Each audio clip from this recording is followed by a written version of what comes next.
کچھ لوگوں نے فون کر کے، کچھ لوگوں نے سامنے کہا کہ ہم آپ کو سن لیتے ہیں، برداشت کر لیتے ہیں. یہ تو مجھے پتا ہے کسی کو اچھا لگے نہ لگے، لیکن برداشت کرنا بہت بڑی بات ہے. اور سب سے بڑی بات کہ میرے اہل سنت بھائی وہ میری مجلس میں آ رہے ہیں. میں ان کا نام نہیں لیتا، لیکن دوسرے گاؤں سے بھی وہ لوگ آئے ہیں. میں ان کا بہت شکر گزار ہوں، کیونکہ یہ صف ماتم صرف شیعوں کے لیے نہیں ہے، یہ اس میں اہل سنت بھی اسی طرح ہیں. کیونکہ حسین کوئی شیعوں کا نہیں تھا، حسین سنی کا بھی حسین ہے، کرسچین کے لیے بھی حسین ہے. وہ تو چراغ ہدایت ہے، جسے چاہے اس سے روشنی لے لے. وہ تو نجات کی کشتی ہے، جسے چاہے عمل صاف کر کے اس میں سوار ہو جائے.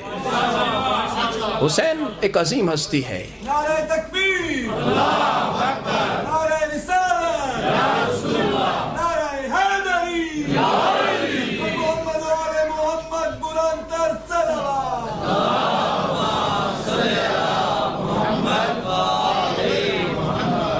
دوستو گھبرانا نہیں، یہ نہیں سمجھنا کہ ملا صاحب بہت سخت باتیں کرتے ہیں تو ہیں بھی سخت. نہیں، ابھی تو ایام محرم ہے. نہیں تو میں جوانوں کے ساتھ کرکٹ بھی کھیلتے، فٹ بال بھی کھیلتے، سب کے ساتھ جاتے، باتیں کرتے، کیونکہ ہم بھی آپ کا ایک حصہ ہیں.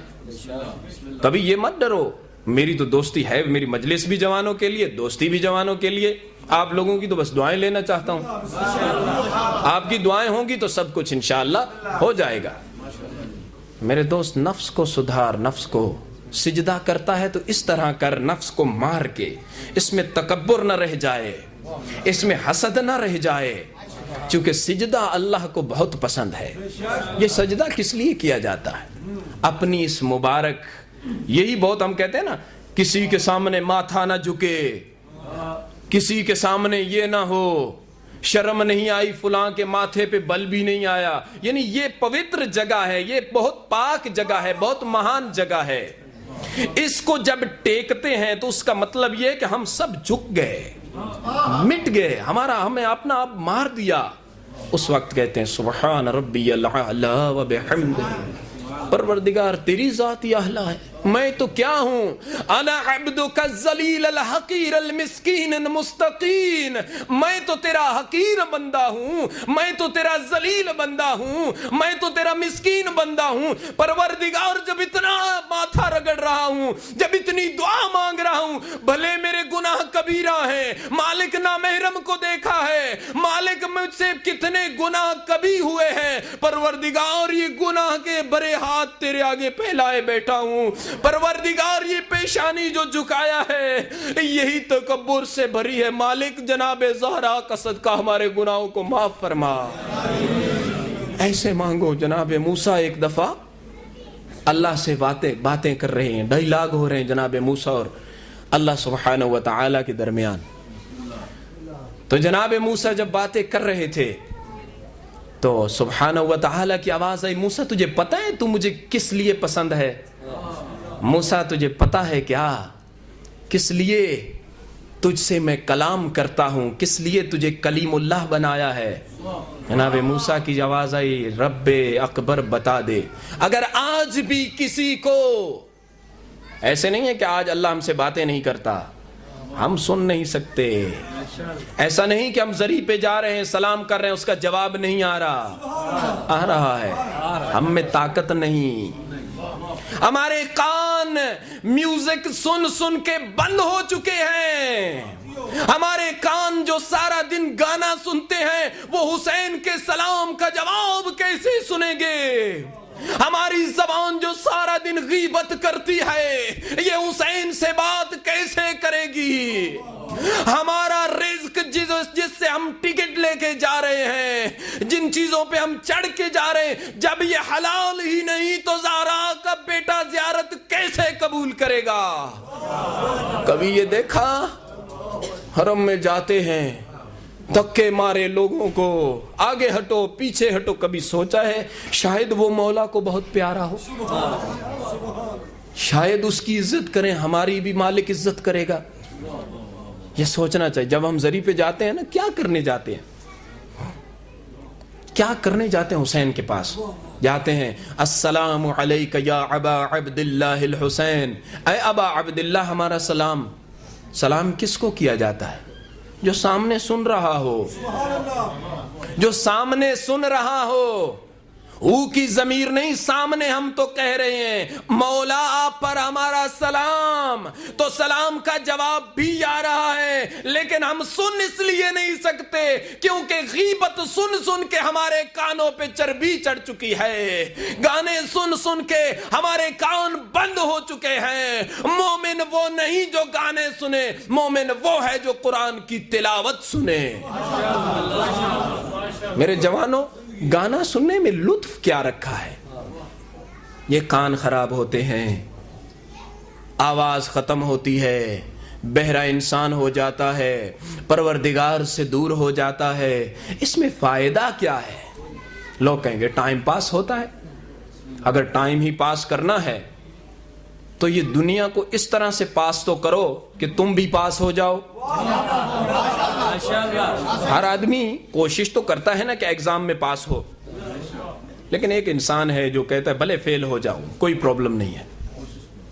مسلمانوں کوشش کرنی چاہیے، مومنوں کوشش کرنی چاہیے، کیونکہ کوشش بغیر جب کچھ ہاتھ میں ہوگا تو چلو یہ تو کہہ سکیں گے مولا کچھ لائے ہیں، کچھ آپ کی شفاعت ہو جائے تو ہو جائے گا۔ لیکن اگر مولا کہیں گے مومن کہاں ہے، مومن وادی برہوت میں پھر رہا ہے، مومن تو نہ ہوا نہ منافق ہو گیا۔ شیخ طاہر خراسانی کا ایک واقعہ لکھا ہے، ایک صلوات پڑھے میں آپ کو سناؤں۔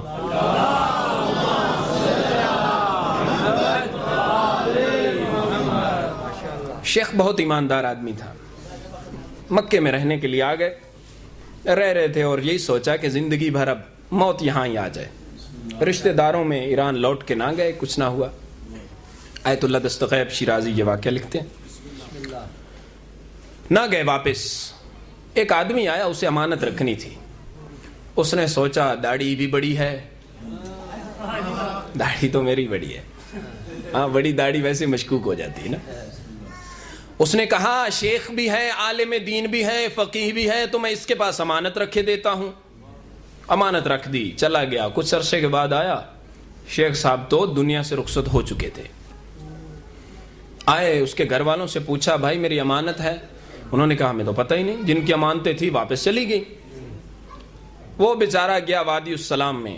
وادی السلام کہاں ہے؟ نجف اشرف میں۔ یار پوری دنیا جب گھومتے ہیں تو زیارتوں پہ بھی جانا چاہیے۔ ساری دنیا گھومتے ہیں، حسین کے در پہ بھی جانا چاہیے، زہرا کے در پہ بھی جانا چاہیے۔ یہ جو جوان شادی کے بعد ہنی مون منانے کے لیے امریکہ جاتے ہیں، اس سے اچھا ہے جناب زہرا کے بیٹے کو جا کے پرسہ دے آؤ، اس سے اچھا ہے جناب زہرا کے در پہ جا کے جھک جاؤ، اس سے اچھا ہے اپنے گناہوں کی معافی مانگ لو اور ساتھ ساتھ مانگ بھی لو کہ علی اکبر کا صدقہ اچھا سا بیٹا بھی عطا کر۔ یہ کچھ چیزیں واقعہ بعد میں کچھ چیزیں ایسی ہیں، شاید کل مجھے موقع نہ ملے کیونکہ میلان جانا ہے میرے خیال سے، کل وہاں مجلس پڑھیں گے انشاءاللہ۔ اس کے بعد کب موقع ملے گا یہ پتہ نہیں، چونکہ ویزا نہ ملنے کی وجہ سے آپ کی خدمت کا موقع مل گیا۔